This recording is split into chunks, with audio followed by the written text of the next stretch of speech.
Good afternoon বন্ধুরা, পিয়ালির গল্পকথা চ্যানেলে আপনাদের সকলকে স্বাগত জানাই।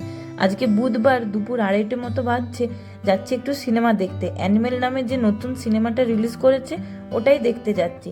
ফেসবুকে দেখলাম প্রায় অনেকেরই দেখা হয়ে গেছে, সেই জন্য ভাবলাম আমরাই কেন বাকি থাকি। সৌরভকে বললাম চলো তাহলে দেখে আসি। সিনেমা হলটা যশবন্তপুর মেট্রো স্টেশনের একদম কাছে, মানে ধরুন আমাদের বাড়ি থেকে প্রায় 4 কিলোমিটারের মতো দূরে।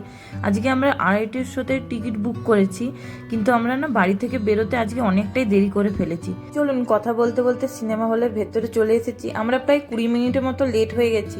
জানি না সিনেমাটা শুরু হয়ে গেছে কিনা। চলুন তাড়াতাড়ি গিয়ে দেখি। হলের ভেতরে গিয়ে দেখছি অনেকেই এসেছে দেখতে সিনেমাটা, জানেন। কিন্তু হলের ভেতরটা আমার আর ভিডিও করা হলো না, কারণ অনেকটাই দেরি হয়ে গেছিল সেই জন্য। আমাদের সিনেমা দেখা হয়ে গেছে, বাজে এখন ওই সন্ধ্যে 6:30টার মতো। সিনেমাটা ছিল 3.5 ঘন্টার। আমার মনে হয় ওই সিনেমাটার পার্ট 2ও বেরোতে পারে। আমার না মোটামুটি লেগেছে, খুব ভালো লেগেছে আমি বলবো না, তবে হ্যাঁ সিনেমাটার গানগুলো খুব ভালো লেগেছে আমার।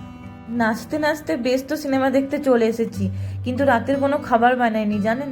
ওই জন্য সৌরভকে বললাম যে চলো অল্প কিছু খাবার বাইরে থেকে কিনে নিই।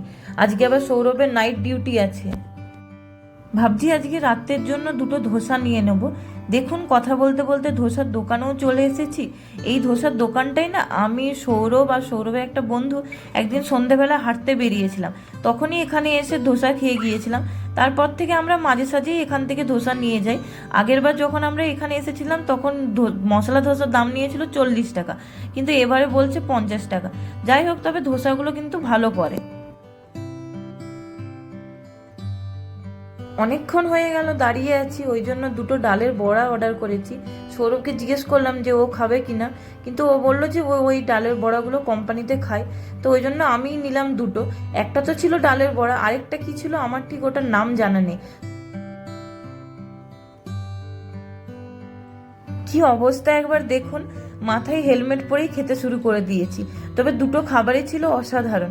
আর সৌরভ না আমার দিকে তাকিয়ে মুচকি মুচকি হাসছিল জানেন মাঝে মাঝে।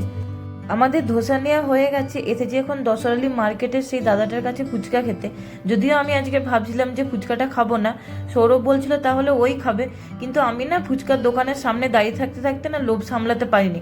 ওই জন্য সৌরভকে বললাম যে দাঁড়াও আমিও যাচ্ছি ফুচকা খাবো। আপনারা সবাই আমাকে আশীর্বাদ করুন আগামী দিনগুলোতে যাতে আমি এর থেকেও ভালোভাবে ভিডিও বানিয়ে আপলোড করতে পারি। আর আমার ভিডিওগুলোতে যদি কোনো ভুল ত্রুটি হয়ে থাকে তাহলে আমাকে ক্ষমা করে দেবেন ছোট বোন হিসেবে। আমি তো এই প্রথম প্রথম ভিডিও বানাচ্ছি, তাই ভুল ত্রুটি হয়ে থাকতেই পারে। চলুন তাহলে আজকের ভিডিওটাও আমি এখানেই শেষ করছি। ততক্ষণে সবাই খুব ভালো থাকবেন, আর আমার ভিডিওটা যদি ভালো লেগে থাকে তাহলে একটা লাইক করে দেবেন। দেখা হচ্ছে নেক্সট ভিডিওতে।